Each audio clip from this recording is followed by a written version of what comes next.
barco nunca hablé con él, ¿no? Pero lo vi de lejos, porque era muy alto y tenía un problema Cortázar, que tenía muchos más años y parecía muy joven y no le creció la barba. Eso recién después de una operación en París. Pero nunca en el barco, solo lo recuerdo, porque alto, tocaba el piano ahí en el salón de tercero. Me lo encontré 3 veces en París, y para él, como era muy influenciado por los surrealistas, para él eso era importante. Y entonces salíamos juntos muchas veces con él, con Cortázar, pero aprendí mucho junto a él. Fuimos a conciertos y exposiciones, hicimos creo un viaje a Chartres para ver la catedral, pero él, el año 52 era el año que tenía con Cortázar. De Rayuela, capítulo 7. Toco tu boca. Con un dedo toco el borde de tu boca. Voy dibujándola como si saliera de mi mano, como si por primera vez tu boca se entreabriera. Y me basta cerrar los ojos para deshacerlo todo y recomenzar. Hago nacer cada vez la boca que deseo, la boca que mi mano elige y te dibuja en la cara.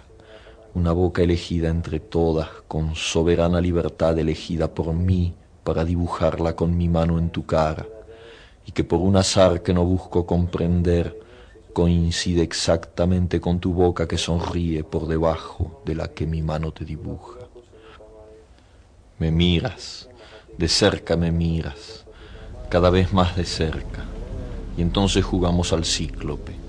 Nos miramos cada vez más de cerca y los ojos se agrandan, se acercan entre sí, se superponen, y los cíclopes se miran, respirando confundidos. Las bocas se encuentran y luchan tibiamente, mordiéndose con los labios, apoyando apenas la lengua en los dientes, jugando en sus recintos donde un aire pesado va y viene con un perfume viejo y un silencio.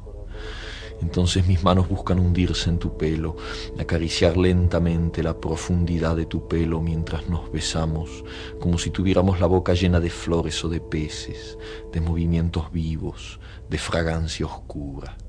Y si nos mordemos el dolor es dulce, y si nos ahogamos en un breve y terrible absorber simultáneo del aliento, esa instantánea muerte es bella, y hay una sola saliva y un solo sabor a fruta madura, y yo te siento temblar contra mí como una luna en el agua.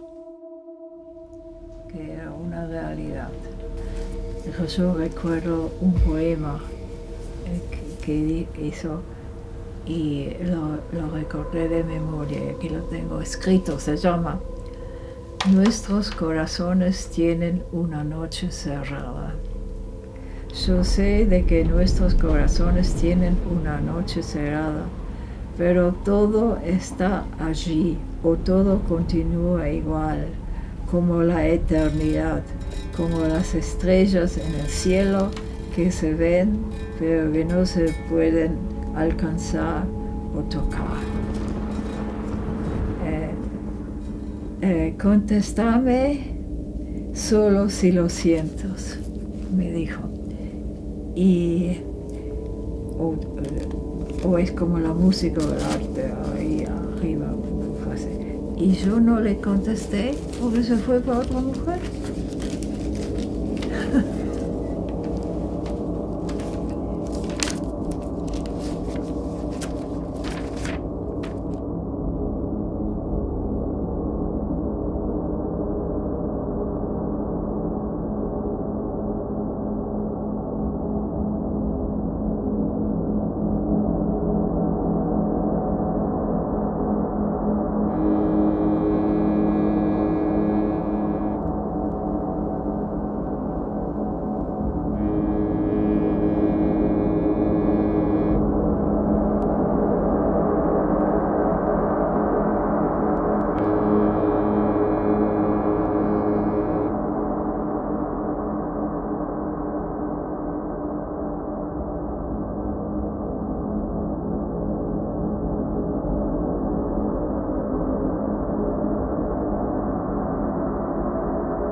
tiene nada que ver con es pura ficción.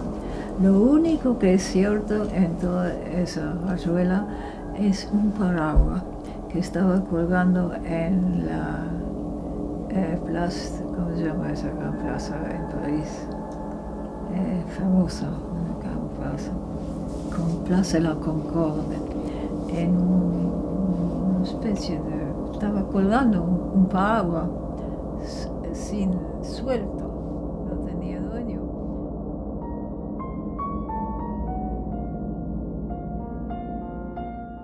Oh, je voudrais tant que tu te souviennes des jours heureux où nous étions amis. En ce temps-là, la vie était plus belle et le soleil. Nadie puede dudar de que las cosas recaen. Un señor se enferma y de golpe un miércoles recae. Un lápiz en la mesa recae seguido. Las mujeres, ¿cómo recaen? Teóricamente a nada o a nadie se le ocurriría recaer, pero lo mismo está sujeto, sobre todo porque recae sin conciencia, recae como si nunca antes. Un jazmín, para dar un ejemplo perfumado. A esa blancura, ¿de dónde le viene su penosa amistad con el amarillo? El mero permanecer ya es recaída, el jazmín entonces. Y no hablemos de las palabras, esas recayentes deplorables, ni de los buñuelos fríos que son la recaída clavada. Contra lo que pasa, se impone pacientemente la rehabilitación. En lo más recaído hay siempre algo que pugna por rehabilitarse. En el hongo pisoteado, en el reloj sin cuerda, en los poemas de Pérez, en Pérez. Todo recayente tiene ya en sí a un rehabilitante. Pero el problema, para nosotros los que pensamos nuestra vida, es confuso y casi infinito.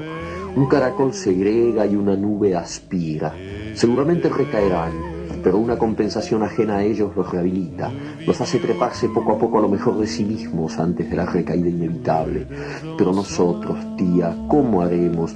¿Cómo nos daremos cuenta de que hemos recaído si por la mañana estamos tan bien, tan café con leche, y no podemos medir hasta dónde hemos recaído en el sueño o en la ducha?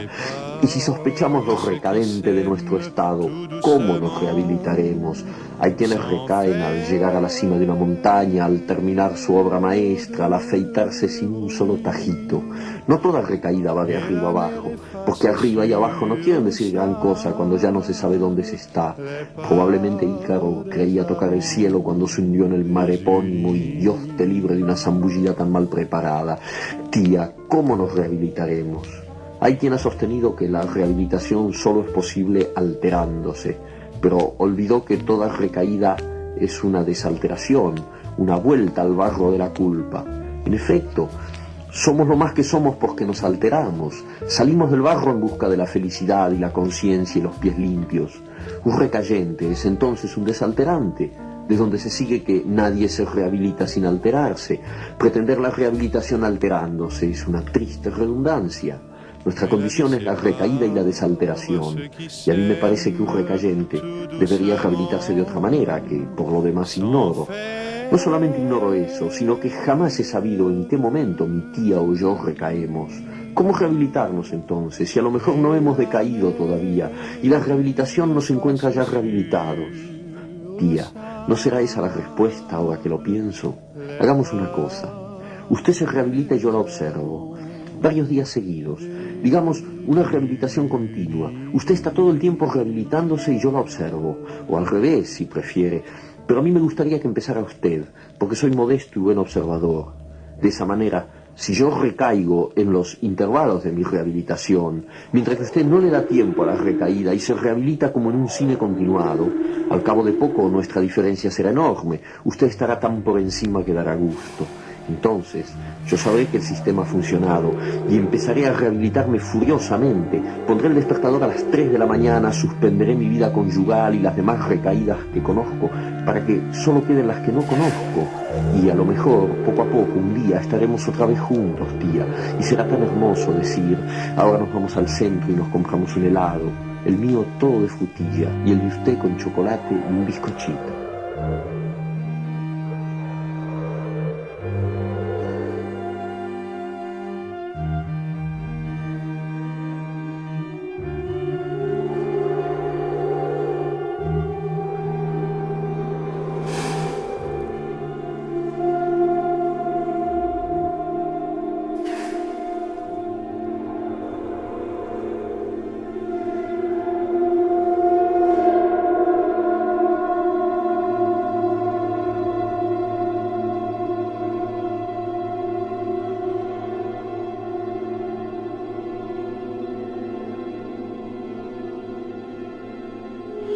una necesidad de sentir el estúpido pasaporte de tapas azules en el bolsillo del saco, la llave del hotel bien segura en el clavo del tablero, el miedo, la ignorancia, el deslumbramiento.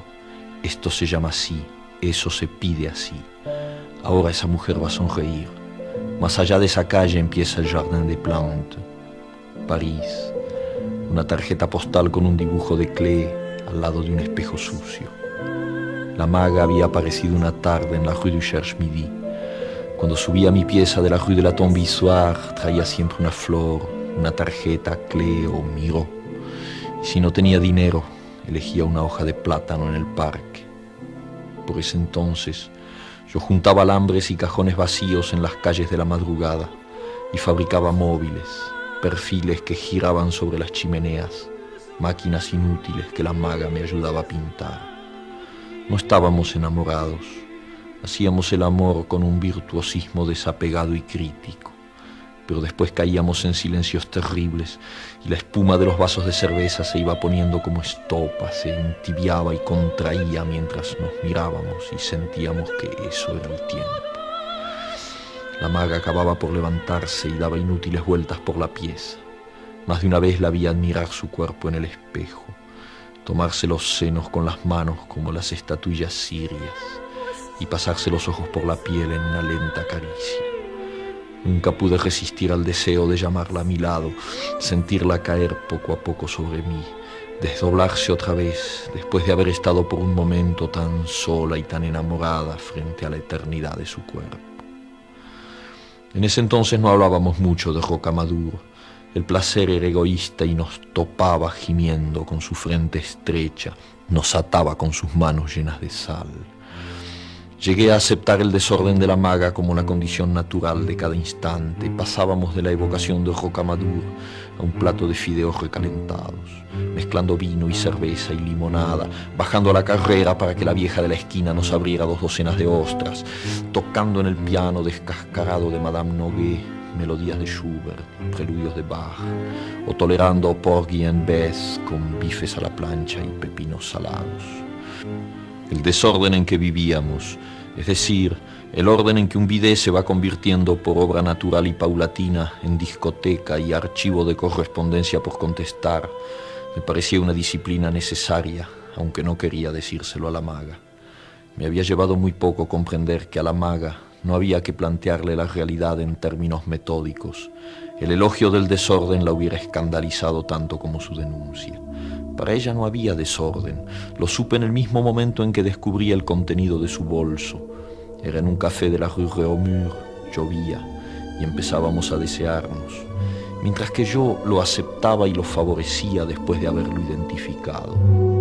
De esas desventajas estaba hecha mi relación con casi todo el mundo, y cuántas veces, tirado en una cama que no se tendía en muchos días, oyendo llorar a la maga porque en el metro un niño le había traído el recuerdo de Rocamadour, o viéndola peinarse después de haber pasado la tarde frente al retrato de Leonor de Aquitania y estar muerta de ganas de parecerse a ella, se me ocurría como una especie de eructo mental que todo ese ABC de mi vida era una penosa estupidez porque se quedaba en mero movimiento dialéctico, en la elección de una inconducta en vez de una conducta, de una módica indecencia en vez de una decencia gregaria. La maga se peinaba, se despeinaba, se volvía a peinar.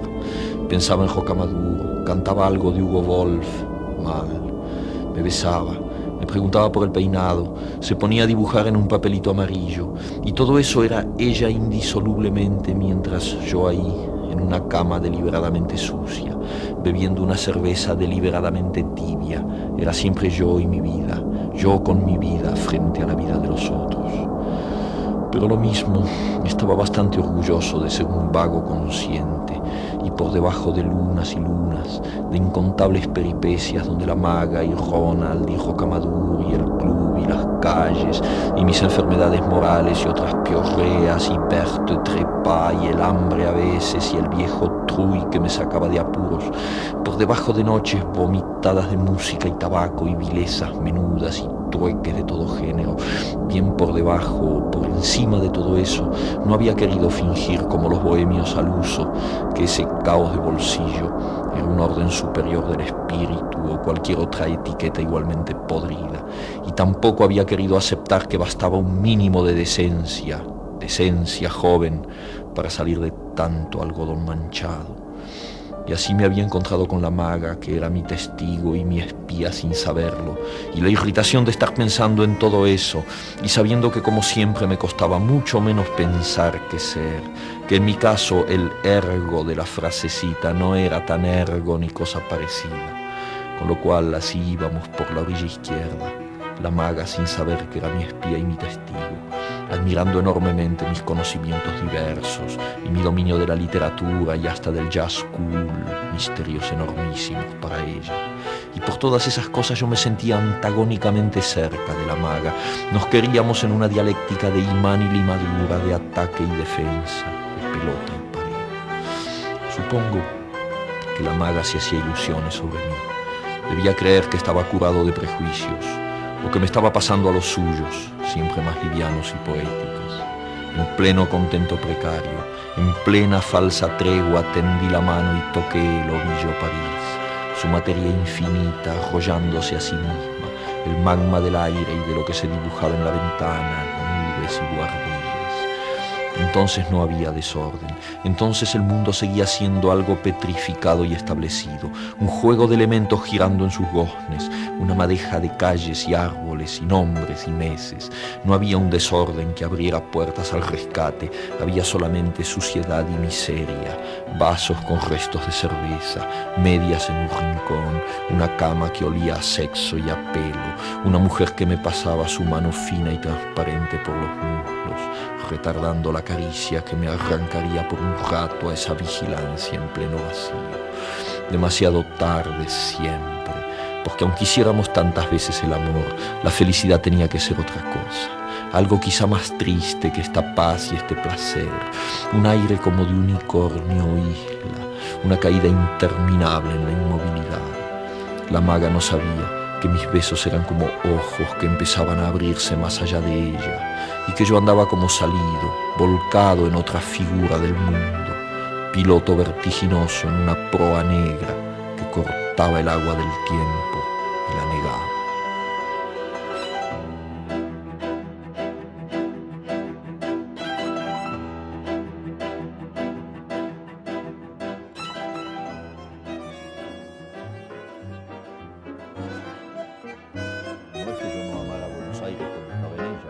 Un pedacito de Buenos Aires y la vivía, y sobre todo en la juventud uno vive una ciudad muy especial, la ciudad noctámbula, la ciudad del puerto, la ciudad del bajo, como decimos nosotros, de los cafés. Es una ciudad muy hermosa, muy extraña. No creo que sea demasiado fácil sintetizar algo que de alguna manera es la experiencia de toda una vida y la tentativa de decirla, de llevarla a la escritura. A mí se me ocurrió, sé muy bien que era una cosa difícil, realmente muy difícil, intentar escribir un libro en donde el lector, en vez de leer la novela así consecutivamente, tuviera en primer lugar diferentes opciones, lo cual lo situaba ya casi en un pie de igualdad con el autor, porque el autor también había tomado diferentes opciones al escribir el libro. Posibilidad de elecciones, de dejar de lado una parte del libro y leer otra, o leerla en otro orden, y crearse un mundo en el cual él desempeñaba un papel activo y no pasivo. Yo sé muy bien que en la práctica eso no corresponde exactamente con mis deseos, digamos, teóricos, porque finalmente los lectores de Rayuela la han aceptado en su conjunto como un libro, y en ese sentido es una novela como cualquier otra. Pero también sé que muchos de esos lectores han sentido que se les reclamaba una participación mucho más activa, que es lo que yo llamo en el libro el lector cómplice. Es decir, ese lector que en un momento dado está leyendo el libro y dice, bueno, esto a mí no me gusta, al diablo, tiro el libro por la ventana, cosa que a mí como autor me parecería perfecto, porque nada me parecería más positivo que una especie de polémica en ausencia, ¿no? Pues que ni él ni yo sabremos de eso, una especie de polémica entre un autor y un lector. La posibilidad de desempeñar un papel incluso crítico mucho más amplio que la mera crítica literaria de la lectura de un libro. Esa es un poco una de las finalidades. Ahora, el segundo motivo de Rayuela me tocaba a mí directamente. Ese libro es una tentativa para ir hasta el fondo de un largo camino de negación de la realidad cotidiana y de admisión de otras posibles realidades, de otras posibles aperturas. Entonces tú ves que ese libro en ese sentido se desarrolla a lo largo de episodios incongruentes, absurdos, a veces incluso incoherentes, donde las situaciones más dramáticas son tratadas con sentido del humor, viceversa, donde hay episodios inaceptables en un criterio realista cotidiano. Mi madre, eso yo lo sé por ella, me ha dicho que desde los 9 años, 8 o 9 años, había que pescarme por aquí y sacarme un poco al sol, porque yo leía y escribía demasiado. Incluso hubo por ahí un médico que recetó que había que prohibirme los libros durante 4 o 5 meses, lo cual fue un sufrimiento tan grande que mi madre, que es una mujer sensible e inteligente, pues me los devolvió, pidiéndome simplemente que leyera menos, cosa que yo hice en ese momento. Sin duda era necesario que hubiera un mayor equilibrio. Y entonces sí, es verdad que a los 9 años yo escribí una novela. No tengo la menor idea de lo que es, pero sí que era una cosa muy lacrimosa, muy romántica, en la que todo el mundo moría al final. Yo he sido siempre muy sentimental y lo sigo siendo. Tengo muy mal gusto, ¿sabes?, en materia de sentimientos. Soy fácilmente sentimental, soy de los que lloran en el cine y luego salen disimulando la cara. Y entonces esa novela era muy lacrimosa, lo mismo que los poemas. Escribía sonetos a mis compañeras de la escuela primaria, esas niñas con trencitas así, de las que yo me enamoraba fatalmente, con un amor que solo podía terminar en la muerte, ¿comprendes? La muerte de un niño. Y entonces todo eso está muy escondido por mi madre, porque sabe que si yo lo encuentro lo voy a quemar y entonces no quiere. Y me acuerdo siempre lo que fue para mí un dolor de niño, que es un dolor infinito y terrible, ¿no? Cuando mi madre, en quien yo tenía plena confianza, vino de noche, una noche antes de que yo me durmiera, a preguntarme, un poco avergonzada, me acuerdo, si realmente esos textos eran míos o yo los había copiado. Ahora, el hecho de que mi madre pudiera dudar de mí, yo se los había dado diciéndole que eran míos, que pudiera dudar de mí, fue uno de esos, es como la revelación de la muerte, ¿sabes? Esos primeros golpes que te marcan para siempre. Descubrí que todo era relativo, que todo era precario. Había que vivir en un mundo que no era ese mundo de total confianza y de inocencia, ¿no? Cuando mi padre se fue de mi casa para siempre, y en circunstancias que dejaron a mi madre en una muy mala situación económica y con 2 niños, una hermana mía que tiene un año menos que yo, mi único hermana, y yo, al cuidado de ella. Mi madre era una mujer totalmente indefensa, porque aunque tenía una excelente cultura, vivía en el mundo argentino de los años 20, es decir, un mundo machista a 100%, donde una mujer tenía que quedarse en su casa. Optimista, siempre optimista. Bueno, es una noche que oímos que yo lo voy a encontrar a un gran concierto, un hombre de jazz muy famoso en el Champs-Élysées, él en la pausa, en el break, salió y cuando volvió él fue al café de enfrente y cuando volvió eso, y eso no está publicado en ningún lado. Dice, veo el mundo como un caos y en su centro una rosa. Veo la rosa como el ojo feliz de la hermosura y en su centro el gusano. Veo el gusano como un trocito de la inmensa vida y en su centro la muerte. Veo la muerte como la llama de la nada y en su centro la esperanza.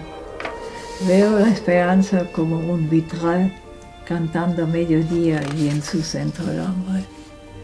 París, 23 de mayo de 1952.